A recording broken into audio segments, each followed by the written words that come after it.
The dust swirled across the parched earth as Zara Valentine clutched the letter in her trembling hands, her future crumbling with each word she read. The year was 1875, and Timber Creek, Colorado was suffering through its third consecutive summer of drought. Much like the land around her, Zara's hopes for freedom had withered under the relentless sun of her mother's ambition. "You can't possibly be serious, Mother," Zara said, her voice barely above a whisper as she stood in the family's modest kitchen. The letter announcing her impending marriage to Harold Blackwell, a man 30 years her senior, felt heavy in her grip. "I've never even met this man." Eleanor Valentine, a woman hardened by years of frontier life and widowhood, continued kneading bread dough with practiced hands. "Mr. Blackwell owns the largest cattle operation in the territory. Our arrangement ensures your future and saves this farm." Zara's chest tightened. At 20 years old, she had imagined many possible futures for herself, but being sold off to secure her mother's debts wasn't among them. "I won't do it," she declared, tossing the letter onto the table. Eleanor's hand stilled. "You will. The arrangement is made. Mr. Blackwell arrives in 3 days to finalize matters, and you'll be married by week's end." Her voice softened slightly. "Your father would have wanted you taken care of, Zara. Father would never have forced me to marry a stranger." Zara's voice cracked. "This isn't about my welfare. It's about the money he's offering you." The slap came swiftly, Eleanor's flour-covered hand leaving a stark white print on Zara's cheek. "You ungrateful child. I've sacrificed everything to keep this farm since your father died. Everything." Her mother's eyes brimmed with tears of frustration. "Mr. Blackwell is a respected businessman. He'll provide for you in ways I no longer can." Zara backed away, her hand pressed to her stinging cheek. "I'd rather die than be sold like cattle." "Then die a spinster," Eleanor hissed. "But you'll do it after you've fulfilled your duty to this family." Zara fled from the house, tears blinding her as she ran toward the creek that marked the border of their struggling farm. The place had once been her sanctuary, where she and Mason Blackwood would meet in secret when he returned from his cattle drives. Mason, the thought of him brought fresh pain. He'd been gone nearly 6 months this time, driving cattle to Wyoming with no word of when he might return. They'd made promises to each other last autumn, whispered vows under a harvest moon. But what good were promises when her mother had already signed her away? Zara collapsed by the creek, her reflection in the sluggish water showing a woman she barely recognized, hollow-eyed and desperate. 3 days. She had 3 days before Harold Blackwell would arrive to claim her like a parcel of land. The journey back to the Valentine farm took Mason Blackwood longer than expected. The cattle drive to Wyoming had been successful, but the return had been plagued by delays, bandits in South Pass, a broken wagon axle outside Laramie, and then the unexpected detour to Denver to escort his injured friend to a proper doctor. By the time he approached Timber Creek, riding his faithful buckskin gelding with saddlebags heavy with his earnings, Mason was nearly 2 months overdue. His heart quickened at the sight of the familiar hills. At 25, he'd spent most of his adult life on the move, but thoughts of Zara had kept him warm during cold nights on the trail. Mason first noticed something was amiss when he rode past the general store. Mrs. Peterson, the proprietor's wife, gave him a peculiar look, pity mixed with surprise. "Mason Blackwood," she called from the porch. "We didn't expect to see you back in these parts." He tipped his hat. "Just returned from Wyoming, madam. Cattle drive took longer than expected." Her expression grew troubled. "You haven't heard then?" A cold dread settled in his stomach. "Heard what?" "About the Valentine girl," Mrs. Peterson said, lowering her voice though no one else was nearby. "Getting married tomorrow. To Harold Blackwell from over Silvercliff Way." Mason's hands tightened on the reins, causing his horse to sidestep nervously. "That can't be right." "Zara wouldn't. It's her mother's doing, by all accounts," Mrs. Peterson continued. "The Valentine farm's been failing since the drought. Word is old Blackwell offered enough money to clear their debts twice over." Without another word, Mason spurred his horse toward the Valentine farm, dust billowing behind him. His mind raced faster than his mount. Zara had promised herself to him. They had plans, dreams. He'd saved every dollar from the cattle drive to buy the Patterson plot, a perfect place to build their future. As Mason crested the final hill overlooking the Valentine property, he saw the preparations underway. A large tent had been erected in the yard, and several wagons were parked nearby. His heart sank as he realized Mrs. Peterson's gossip was true. Mason urged his horse down the slope, determination hardening his features. He wouldn't lose Zara without a fight. The dress felt like a burial shroud. Zara stood motionless as her mother fastened the tiny buttons running up her back, each one sealing her fate more securely. The gown had been her grandmother's ivory silk, now yellowed with age, altered hastily to fit her slender frame. "You'll thank me someday," Eleanor said, her voice softer than it had been in days. "Mr. Blackwell has promised to restore the farm and keep me on as manager. We won't lose our home." Zara remained silent. She'd spent 3 days pleading, arguing, and finally, plotting her escape. But where could she go? The nearest town where she might find work was 30 miles away, and she had no horse, no money. "He's not as old as you think," her mother continued, misinterpreting her silence as contemplation. 53 is a respectable age for a man of his standing. 33 years my senior," Zara replied flatly. "Old enough to be my father." Eleanor's hands stilled momentarily. Age brings wisdom and stability. A knock at the bedroom door interrupted them. Eleanor opened it to reveal Pastor Wilson, his expression solemn. "The guests are seated, Mrs. Valentine. Mr. Blackwell is becoming impatient." Eleanor nodded. "We'll be right down."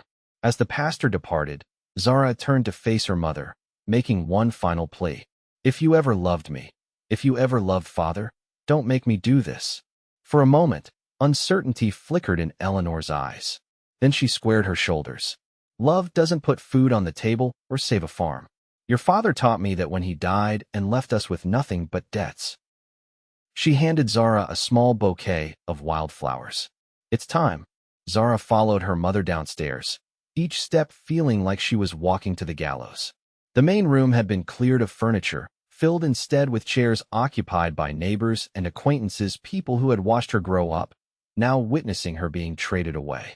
At the far end stood Harold Blackwell, a barrel-chested man with gray-streaked black hair and cold eyes that assessed her like he was appraising livestock. Beside him stood Pastor Wilson, Bible in hand, his expression betraying his discomfort with the arrangement. As Zara reached the makeshift altar, Blackwell took her hand in his meaty grip. His palm was sweaty, his fingers adorned with gaudy gold rings. Up close, she could smell whiskey on his breath despite the early hour. "Prettier than your mother described," he murmured, his eyes traveling down her body in a way that made her skin crawl. Pastor Wilson cleared his throat. "Dearly beloved, we are gathered here today in the sight of God to join this man and this woman in holy matrimony." Zara's vision blurred with unshed tears as the pastor continued. This couldn't be happening. She thought of Mason, his gentle hands, his honest smile, the future they'd planned together. If anyone can show just cause why this couple cannot lawfully be joined together in matrimony, let them speak now or forever hold their peace. The room fell silent. Zara closed her eyes, praying for a miracle she knew wouldn't come. Then the front door crashed open. "She's already promised to me." Zara's heart stopped. That voice, she would know it anywhere. She turned to see Mason standing in the doorway, trailed dust covering his clothes, his hat clutched in white-knuckled hands. The room erupted in gasps and murmurs. Harold Blackwell's face darkened with anger. "What's the meaning of this interruption?" Mason strode forward, his eyes never leaving Zara's. "I said, she's already promised to me. We made vows to each other before I left for Wyoming." "Preposterous," Eleanor sputtered, stepping between them. "There was no formal engagement. With all due respect, Mrs. Valentine, I wasn't speaking to you." Mason's voice was steel-wrapped in velvet. He reached Zara's side, taking her trembling hand in his. "Tell them, Zara." Looking into his eyes, Zara found her courage. "It's true. Mason and I pledged ourselves to each other last autumn." Harold Blackwell's face purpled with rage. "This is absurd. We have a contract, Mrs. Valentine. Your daughter's hand for the clearance of your debts." Eleanor paled. "Mr. Blackwell, please, I can pay those debts," Mason interrupted. He reached into his coat and pulled out a leather pouch, tossing it onto a nearby table. Gold coins spilled out, glinting in the sunlight streaming through the windows. "Every cent you're owed, Mrs. Valentine. I just returned from Wyoming with my earnings from the drive." The room fell silent again as everyone stared at the small fortune on the table. Blackwell scoffed. A cowhand's wages against my offer? Don't be ridiculous, boy. I'm no ordinary cowhand. Mason replied evenly. I'm trail boss for the Rocking J outfit, and I've saved every penny for 3 years to build a life with your daughter. He turned to Zara, his expression softening. If she'll still have me.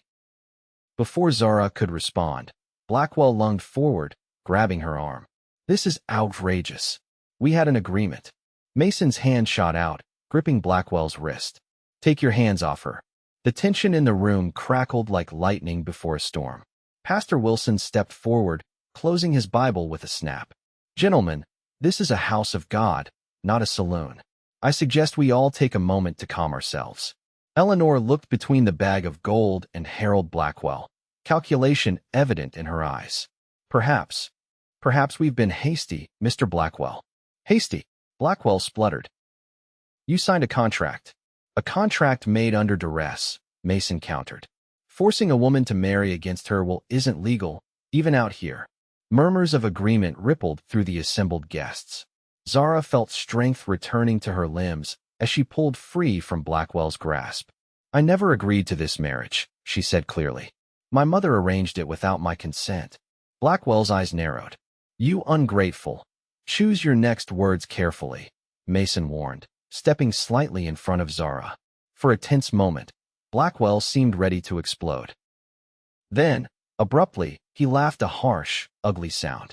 Keep your farm and your stubborn daughter, Eleanor. There are plenty of desperate women in the territory. He turned to Mason. She's damaged goods anyway. I prefer my wives obedient. With that parting insult, he stormed from the house, leaving an awkward silence in his wake. Pastor Wilson cleared his throat.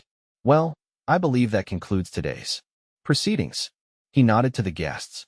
Mrs. Peterson brought apple cake. Perhaps we might adjourn to the yard? As the room gradually emptied, Eleanor approached the table where Mason's gold still lay. Her fingers hovered over the coins. This would clear our debts. Every penny, Mason confirmed, and leave enough to see you through until next harvest. Eleanor's shoulders slumped, the fight leaving her. She looked at Zara with tired eyes. Is this truly what you want, daughter? Zara nodded, her hand finding Mason's. It is, mother. It always has been. With a resigned sigh, Eleanor picked up the pouch, carefully returning the spilled coins. Then I suppose I've been outvoted. She handed the pouch to Mason. Use this wisely. I expect you to provide for her properly. I intend to, madam. Eleanor nodded stiffly, then followed the last of the guests outside, leaving Zara and Mason alone in the suddenly quiet house.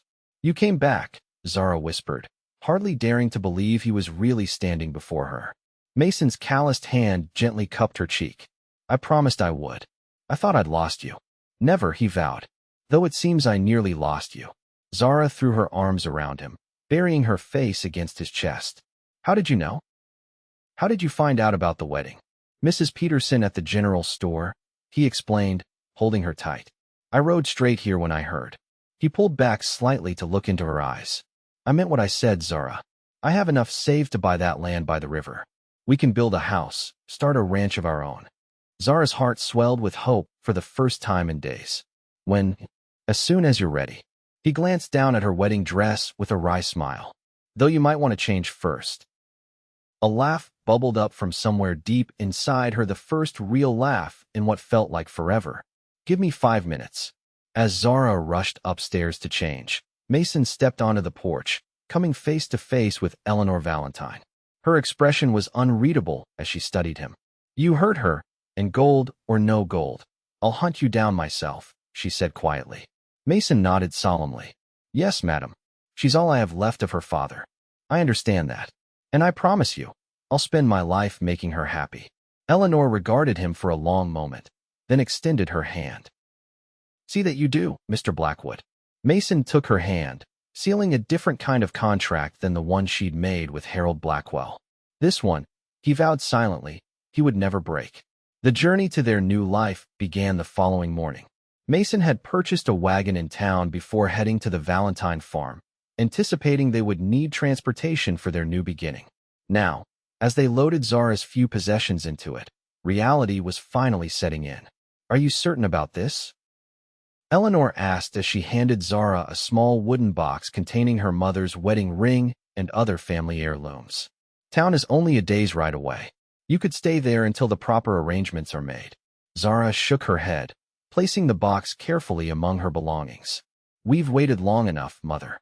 Mason has the deed to the land. Pastor Wilson has agreed to meet us there in 3 days to perform the ceremony. Eleanor pressed her lips together, clearly uncomfortable with the arrangement, but unwilling to risk another confrontation. Very well. But remember, this is still your home if you need it. Those words, perhaps the closest thing to affection Eleanor had offered in years, brought tears to Zara's eyes. She embraced her mother, feeling the older woman's hesitant arms wrap around her. Thank you, Zara whispered. As they pulled away from the Valentine farm, Zara watched her childhood home recede into the distance. Mixed emotions swirled within her: relief at escaping a loveless marriage, excitement about her future with Mason, and lingering sadness about her strained relationship with her mother. Having second thoughts? Mason asked gently, noticing her pensive expression. No, she assured him. Just thinking about how quickly life can change. Yesterday, I thought my future was set in stone, and today. She gestured at the open road ahead of them. Mason smiled, reaching over to take her hand. Today we make our own path. The land Mason had purchased lay 10 miles outside of Timber Creek, nestled in a verdant valley where Cottonwood Creek met the larger Silver River. As they crested the final hill, Zara gasped at the view spread before them: rolling grasslands, stands of cottonwood and pine trees, and the glittering ribbon of water cutting through it all. It's beautiful, she breathed. Pride shone in Mason's eyes. 200 acres. The previous owner was a homesteader who gave up after his wife passed. The cabin needs work, but it's solid, and the land is perfect for raising cattle. He guided the wagon down the hill toward a small log cabin partially hidden among the trees. As they drew closer, Zara could see it was indeed in need of repair. The roof sagged in one corner, and several window panes were cracked or missing, but the stone chimney stood strong, and the foundation appeared sound. It's not much, Mason said apologetically as he helped her down from the wagon. Not yet, anyway. Zara squeezed his hand. It's perfect. The next 3 days passed in a whirlwind of activity. They cleaned the cabin from top to bottom, replaced broken windows with oilcloth until proper glass could be obtained, and repaired the worst of the roof's damage. Mason hunted fresh game, while Zara set up their modest household with the supplies they'd brought. Each night, Mason slept in the barn while Zara took the cabin's single bedroom, both honoring the promise they'd made to wait until their wedding night. But their days were filled with shared labor and laughter, planning their future between tasks. On the morning of the third day, Pastor Wilson arrived as promised, accompanied by 2 witnesses from town: the blacksmith and his wife, who had always been kind to Zara. To her surprise, Eleanor Valentine's wagon appeared shortly after, her mother sitting stiffly in the driver's seat. I didn't think you would come, Zara said as she helped Eleanor down. You're my daughter, Eleanor replied simply. Where else would I be? The ceremony took place by the river, sunshine filtering through the cottonwood leaves to dapple the ground around them. Zara wore a simple blue dress, not the formal wedding gown from before, but one that made her eyes shine and brought color to her cheeks. Mason, cleaned up and wearing his best shirt, looked at her as if she were the most precious thing he'd ever seen. When they exchanged their vows, his voice was steady and sure, his eyes never leaving hers. I, Mason Blackwood, take you, Zara Valentine, to be my lawfully wedded wife. To have and to hold, from this day forward, for better or worse, for richer or poorer, in sickness and in health, to love and to cherish, until death do us part. When Zara repeated the words, they weren't just ceremony, they were the culmination of promises made under autumn stars, of letters exchanged during long absences, of a love that had proven strong enough to overcome obstacles. As Pastor Wilson pronounced them husband and wife, Mason drew her into a gentle kiss that held all the promise of their future together. The small gathering applauded, even Eleanor managing a tight smile of approval. The modest celebration afterward consisted of a picnic by the river. Eleanor surprised them with a wedding cake she'd baked herself, and the blacksmith presented them with a hand-forged dinner bell for their new home. As the afternoon waned, their guests departed one by one. Eleanor was the last to leave, pausing as she prepared to mount her wagon. "I was wrong," she said quietly to Zara. "Your father would have approved of this match. He always said love was the only foundation worth building on." She glanced at Mason, who was securing the horses nearby. "He seems a good man." "The best I've ever known," Zara replied, her heart full. Eleanor nodded. "Be happy, daughter. That's all I ever wanted for you, even if I chose a poor way to secure it." With those words of reconciliation, Eleanor departed, leaving the newlyweds alone in their new home as the sun began to set over their land. That night, as husband and wife, they truly began their life together. Their love, tested by separation and nearly derailed by Eleanor's desperate gamble, now had room to grow in the home they would build together. Spring turned to summer, and summer to fall. The cabin transformed under their care: a new roof, glass in every window, a porch where they could sit in the evenings and watch the sunset. Mason acquired a small herd of cattle as the foundation of their ranch, while Zara established a vegetable garden and planted fruit trees that would bear in years to come. They worked from dawn until dusk most days, falling into bed exhausted but satisfied with their progress. The land responded to their care, seeming to bloom under their stewardship just as their love deepened with each passing day. Eleanor visited occasionally, each time staying a little longer, the tension between mother and daughter gradually easing. She brought news from town, including the tidbit that Harold Blackwell had indeed found himself a bride, a widow from Denver who, according to gossip, was making him miserable. "Serves him right," Zara said with a laugh when she heard. As winter approached, bringing with it shorter days and the promise of snow, Mason and Zara made preparations for the coming months. They stocked firewood, preserved the last of the garden's bounty, and ensured the livestock had adequate shelter. One evening, as they sat before the fire in their snug cabin, Zara resting against Mason's chest as he read aloud from a book they'd ordered from back east, she placed his hand on her still flat stomach. "We'll need to prepare for one more this spring," she said softly. Mason's reading stopped abruptly. "Are you certain?" Zara nodded, turning to see his reaction. The wonder in his eyes brought tears to her own. "A baby," he whispered, his voice thick with emotion. "Our baby." He gathered her in his arms, holding her as if she were made of glass, his hands gentle on her back. "I never thought I could be this happy," he confessed against her hair. "Nor I," Zara agreed. "Especially not when Mother told me I was to marry Harold Blackwell." Mason chuckled. "I've never been so glad to interrupt a wedding in my life." "Our child will know that story someday," Zara said, imagining telling their son or daughter how close they came to never existing at all. "And many others," Mason promised. "About how brave their mother is, how she helped build this ranch from nothing, how she makes every day worth living." Zara kissed him then, pouring all her love and gratitude into the embrace. From forced marriage to found happiness, her journey had taken an unexpected turn that cold spring day when Mason burst through the door and claimed her as his own. Outside, the first snow of winter began to fall, blanketing their land in pristine white. Inside, warmed by love and the promise of new life, Zara and Mason Blackwood planned their future, not one dictated by others, but one they would forge together, day by day, season by season, for all the years to come. When spring arrived again, it brought with it the sweet cries of a baby girl they named Hope, born on a clear April morning with Eleanor serving as midwife. As Mason held his daughter for the first time, tears streaming unashamedly down his face, Zara watched the two people she loved most in the world and knew that sometimes the most beautiful beginnings could come from the narrowest of escapes. Their ranch grew and prospered over the years, eventually becoming one of the most successful in the territory. They added 2 more children to their family, a boy they named after Zara's father, and another daughter who had Eleanor's determined spirit but Mason's gentle heart. Eleanor eventually sold the Valentine farm and moved into a small cottage on their property, finding peace in her role as grandmother and coming to truly accept Mason as the son she never had. And each year, on the anniversary of the wedding that never was, Mason and Zara would stand by the river where they had exchanged their real vows, and renew their promises to each other, a tradition that reminded them both of how close they had come to missing their destiny, and how grateful they were for the love they had fought to claim as their own.